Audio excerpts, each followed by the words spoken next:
हरियाणा की हर अपडेट के लिए बेल आइकन दबाएं और सब्सक्राइब करें STV हरियाणा न्यूज। और कोरोना वैक्सीन का पूरे देश भर के अंदर जब अभियान शुरू हो चुका है तो इसको लेकर के हरियाणा के अंदर तैयारियां क्या हैं, तस्वीरें क्या है, जरा वो जान लेते हैं, क्योंकि स्वास्थ्य विभाग के अतिरिक्त मुख्य सचिव राजीव अरोड़ा इस बीच हमारे साथ जुड़ चुके हैं। राकेश गुप्ता हमारे संवाददाता चंडीगढ़ में इस वक्त मौजूद हैं, उनसे बातचीत कर रहे हैं, सीधे आपको वहीं लिए चलते हैं।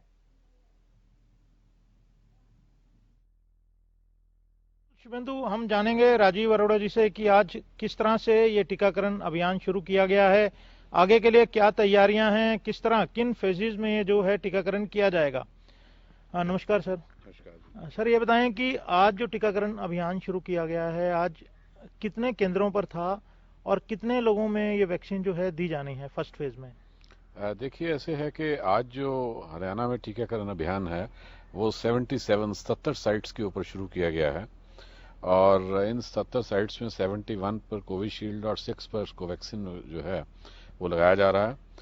आज क्योंकि जो टीकाकरण का शुभारंभ है वो माननीय प्रधानमंत्री जी के द्वारा सुबह 10:30 बजे किया गया था और पूरे देश में 3000 साइट्स आज सिलेक्ट की गई थी, जिसमें 77 हरियाणा में थी। और उसके बाद 12 बजे माननीय मुख्यमंत्री हरियाणा ने भी जो इन सभी 77 साइट्स में जो स्वास्थ्य कर्मी हैं और दूसरे लोग हैं उनको संबोधित किया और इस टीकाकरण अभियान में अपने आप को शामिल किया। और इसके साथ साथ जो हमारे माननीय स्वास्थ्य मंत्री हैं वो भी, चाहे वो थोड़ा सा हेल्थ उनकी उतनी अच्छी नहीं है अभी, लेकिन फिर भी वो अम्बाला में एक सिविल हॉस्पिटल में और जहां पर टीकाकरण अभियान चल रहा था वहां पर कुछ समय के लिए गए और अपने आप को इस अभियान में शामिल किया।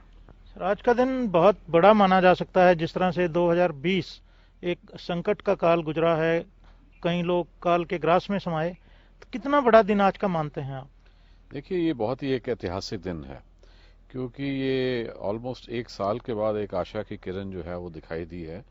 और चाहे हमने हरियाणा में और जनरली कंट्री में भी जो कोरोना का मुकाबला एक बहुत ही अच्छे तरीके से किया गया है, और अगर हम वर्ल्ड ओवर स्टैटिस्टिक्स को देखें तो इंडिया के जो स्टैटिस्टिक्स हैं वो बहुत ही फेवरेबल स्टैटिस्टिक्स हैं। In fact it has also proved many of the critics wrong, because लोग ये सोच रहे थे कि हिंदुस्तान में तो पता नहीं कोरोना जब फैलेगा तो क्या होने वाला है, लेकिन जो मैनेजमेंट कोरोना की हिंदुस्तान में, और मैं ये विश्वास करता हूँ कि हमारे प्रदेश हरियाणा में हुई है, वो बहुत ही काबिल तारीफ रही है। क्योंकि हमारे यहाँ पर भी ऑलमोस्ट आज 98.2% रिकवरी रेट है और 1% जो है 1.1 टू बी प्रिसाइज जो हमारा फेटेलिटी रेट है। लेकिन फिर भी जो एक एप्रीहेंशन है, एक पेंडेमिक की एप्रीहेंशन और उसके फैलने की जो खतरा है वो हमेशा बना रहता है।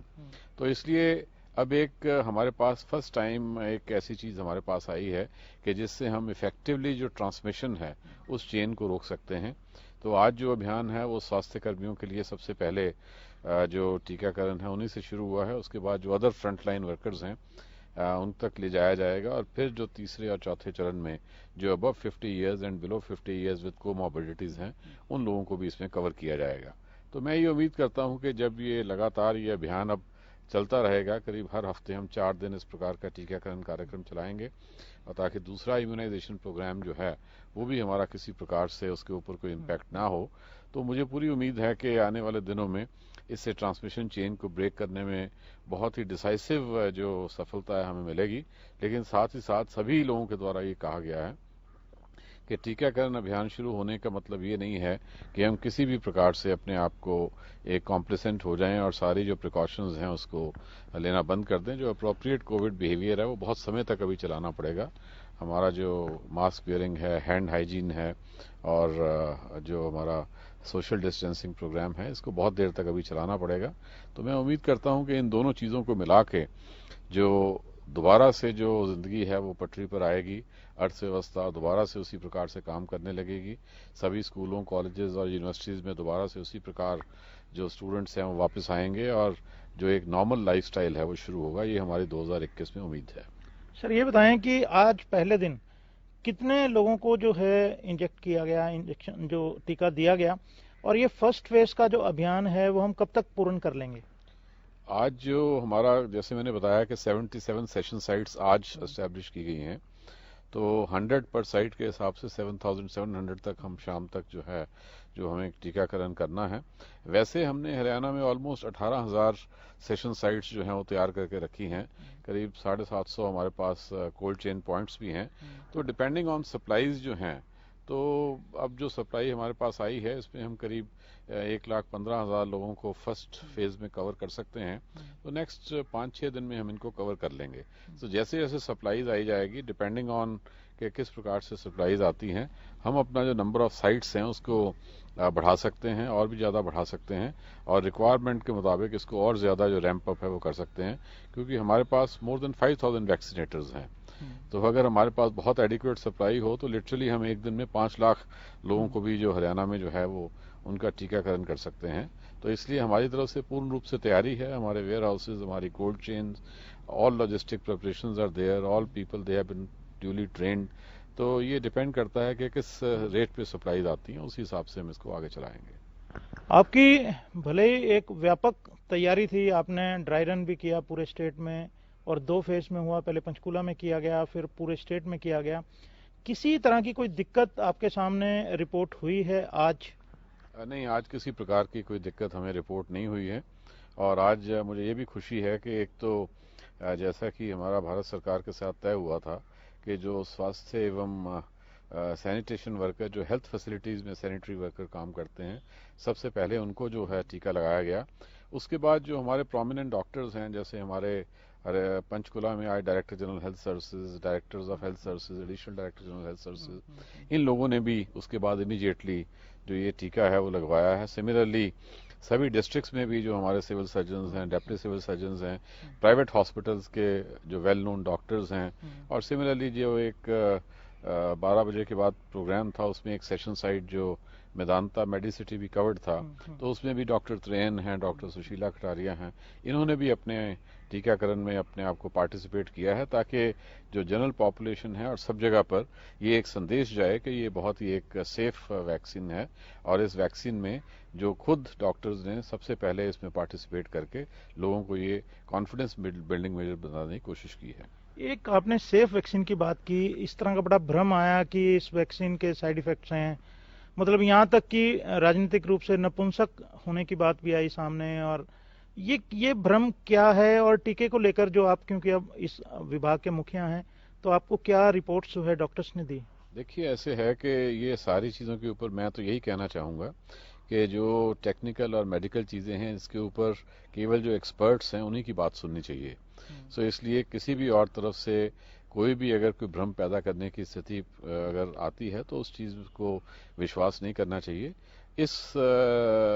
इन वैक्सीन्स के बारे में जो हमारे देश के टॉप मेडिकल एक्सपर्ट्स हैं उनके द्वारा पिछले करीब 15 दिन से ये बार बार कहा जा रहा है कि जो हमारे director drug controller general of India हैं उनके द्वारा जो मंजूरी दी गई है वो पूरे के पूरे जो प्रोटोकॉल्स हैं और जो सिस्टम्स हैं उनको फॉलो करने के बाद, डाटा स्टडी करने के बाद दी गई है। और उसी चीज़ को आज दोबारा से रीइंफोर्स करने के लिए जो top doctors of the country हैं, टॉप मेडिकल एक्सपर्ट्स हैं, टॉप पब्लिक हेल्थ एक्सपर्ट्स हैं, उन सब ने इस टीकाकरण अभियान में जो पार्टिसिपेट किया है। तो मेरे ख्याल ये जो चीज़ है ये अपने आप में ही एक बहुत ज़्यादा रीअश्योरिंग और एश्योरिंग है। इसलिए मैं इन चीज़ों पे नहीं जाऊंगा कि किसी ने क्या कहा और किसी ने क्या नहीं कहा, क्योंकि जो लोग इस चीज़ के ऊपर बोलने के लिए जो प्रॉपर नहीं है, अगर वो कुछ भी बोलते हैं तो उस चीज़ को बहुत ज़्यादा उस तरफ ध्यान नहीं देना चाहिए। हरियाणा सरकार सर कुल कितने लोगों को ये जो वैक्सीन है वो लगवाएगी, और जो निःशुल्क रूप से होगी, फ्री ऑफ कॉस्ट होगी? एज ऑफ टुडे जो देखिए जो ये पॉलिसी है ये अभी इवॉल्व हो रही है। अभी तो ये है इस टाइम पे कि जो फ्रंटलाइन हेल्थ वर्कर्स हैं जो कि करीब 1.9 to 2 लाख हरियाणा में हैं, और जो अदर फ्रंटलाइन वर्कर्स हैं जिसमें हमारे स्वच्छता कर्मी हैं, सैनिटेशन वर्कर्स हैं, हमारे पुलिस के विभाग के लोग हैं, पैरामिलिट्री, मिलिट्री, होम गार्ड्स, जो हमारे रेवेन्यू डिपार्टमेंट के अधिकारी हैं जो कंटेनमेंट जोन्स के साथ जुड़े हुए हैं, करीब 4.5 लाख वो हैं। तो ये बड़ा स्पष्ट रूप से भारत सरकार के द्वारा कहा गया है कि जो frontline health workers and other frontline workers हैं उनका जो पूरा टीकाकरण अभियान है वो भारत सरकार के द्वारा उसका खर्चा वहन किया जाएगा। साथ में ये भी कहा गया है कि ये कार्यक्रम जब करीब 65-70% तक कंप्लीट होगा तो उसके बाद दोबारा से भारत सरकार के साथ इस बारे में विचार विमर्श होगा और तब आगे की जो रूपरेखा है वो तय की जाएगी। तो इसलिए उसके बारे में इस समय कहना कोई उचित नहीं होगा। मेरा ये भी सवाल था सर कि क्योंकि अब टीका आ चुका है और लोगों को बहुत सी उम्मीदें हैं, एक आशा की किरण लोगों में जगी है, जिस निराशा के माहौल में लोग थे पिछले साल से लेकर अब तक। ये और लोग जानना चाहते हैं आपके माध्यम से कि ये बताएं कि प्राइवेट सेक्टर में, क्योंकि प्राइवेट भी जो वैक्सीन आनी है वो कब तक जो है आम लोग यदि चाहें खुद पैसा खर्च के वो कब तक मार्केट में आ जाएगी? मैंने जो आपको बताया है कि जो अभी तक जो विचार विमर्श चला है उसके मुताबिक यही है कि जब frontline health workers and other frontline workers का कार्य करीब 60-65% तक कंप्लीट हो जाएगा तो उसके बाद आगे की रूपरेखा तैयार की जाएगी कि किस प्रकार से ये वैक्सीन जो है किन टर्म्स एंड कंडीशंस पे सप्लाई होगा, मार्केट में आएगा नहीं आएगा। अगर आप देखें तो ऑल ओवर दी वर्ल्ड यही पैटर्न फॉलो किया गया है। इवन अगर यूएस में भी देखें तो वहां पर भी जो इनिशियल सप्लाईज हैं बाकी भी सारी कंट्रीज में शुरू में सारी की सारी सप्लाईज जो हैं वो बहुत रेगुलेटेड रही हैं और वो रेगुलेटेड इसलिए रही हैं कि सबसे पहले जो स्वास्थ्य कर्मी ऑल ओवर द वर्ल्ड हैं और दूसरे फ्रंटलाइन वर्कर्स हैं उनको कवर किया गया है। तो हम भी वही सिस्टम फॉलो कर रहे हैं। तो थोड़े दिनों में जैसे ही ये कार्यक्रम कंप्लीशन की तरफ बढ़ेगा तो आगे की सारी कार्रवाई जो है वो आपको बता दी जाएगी। एक दूसरा ये बताएं कि जिस तरह से वैक्सीनेशन हो रहा है इसका रिव्यू का क्या सिस्टम रहेगा आपका? आप समय समय पर, क्योंकि आप फील्ड में जुड़े रहते हैं, लोगों से फीडबैक लेते हैं, तो वो रिव्यू के लिए क्या सिस्टम रहेगा? देखो, सबसे पहले तो ये है कि आप जो ये वैक्सीनेशन का जो कार्यक्रम है उसके अंदर ही इनबिल्ट है कि जिस व्यक्ति को भी वैक्सीन लगता है उसके बाद आधा घंटा उसको ऑब्जर्वेशन के लिए बैठना पड़ता है ताकि अगर कहीं कोई एडवर्स इम्पैक्ट हो तो इमीडिएटली उसको नोटिस किया जाए। और इसके अलावा क्योंकि अभी तक तो ये कार्यक्रम स्वास्थ्य कर्मियों के बीच में ही शुरू किया है जो कि वैसे ही स्वास्थ्य सुविधाओं से जुड़े हुए हैं, लेकिन उन सबके जो अंडर ऑब्जर्वेशन है वो बाकायदा रहेंगे।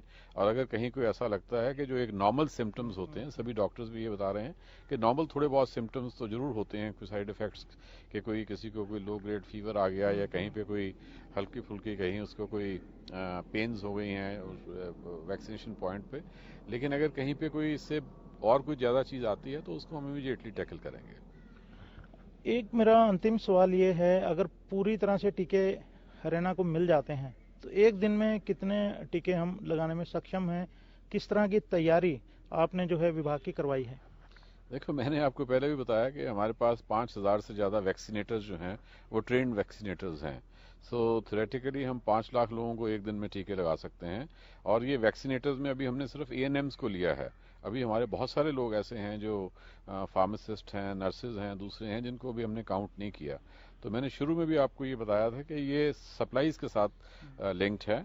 हमारे पास इस कैपेसिटी को और बढ़ाने की पूर्ण रूप से क्षमता है। हम जिस प्रकार से सप्लाईज आएंगी उस हिसाब से इस कैपेसिटी को इंक्रीज भी कर सकते हैं। लेकिन अभी जो सप्लाईज आई हैं मुझे लगता है कि हम 5-6 दिन में इस कार्यक्रम को कंप्लीट कर लेंगे। शुक्रिया सर। आपको एक दफे प्रदेशवासियों को आप इस मौके पर कोई अपनी तरफ से संदेश देना चाहेंगे, क्योंकि आज ये बहुत बड़ा दिन है संकट के दौर से निकलने का? मैं तो यही संदेश देना चाहूंगा कि पिछले 1 वर्ष में जिस प्रकार सब लोगों ने, प्रशासन ने, सब लोगों ने मिलजुल कर इस कोरोना की जो लड़ाई है उसमें पार्टिसिपेट किया है, अब ये टाइम आ गया है कि बहुत ज्यादा अभी कम्प्लेसेंट ना हो और जिस की भी टर्म आती जाती है, जिस की भी बारी आती जाती है वैक्सीन लगवाने के लिए वो वैक्सीन लगवाएं। लेकिन ये भी बात बार बार कही जा रही है कि फर्स्ट डोज के बाद सेकंड डोज जो है वो 28 डेज के बाद लगेगी और उसके आगे 14 डेज के बाद एंटीबॉडीज डेवलप होनी शुरू होती हैं। तो इसलिए एक इम्पेशेंस नहीं होनी चाहिए, जो हमारा अप्रोप्रिएट कोविड बिहेवियर चलना चाहिए। एंड 42 डेज के बाद इसका इम्पैक्ट जो है वो आना शुरू होगा और जब ये एक सफिशिएंट नंबर ऑफ लोगों को लग जाएगा उस पर हमें फिर पता चलेगा कि ट्रांसमिशन चेन जो है हमारी कहाँ तक ब्रेक हो चुकी है। वैसे एक चीज अच्छी है इस टाइम पे कि एटलीस्ट हमारे इस पार्ट ऑफ द कंट्री में, हरियाणा में और आसपास की जगह पर इस टाइम पे जो कोरोना है वो काफी कंट्रोल में है और ये वैक्सीन भी बड़े अच्छे समय पे आया है। तो हमारी यही कोशिश होगी कि ये जो इस टाइम पे कंट्रोल में कोरोना चल रहा है ये दोबारा से इसकी जो सेकंड वेव जो है वो उस प्रकार से शुरू ना हो और इसी लेवल पे ही वैक्सीन की मदद से ये ट्रांसमिशन चेन जो है वो समाप्त हो जाए। Thank you. तो शुभेंदु, आपने सुना राजीव अरोड़ा जी ने हमें विस्तार से बताया है कि किस तरह से क्या तैयारियां थी।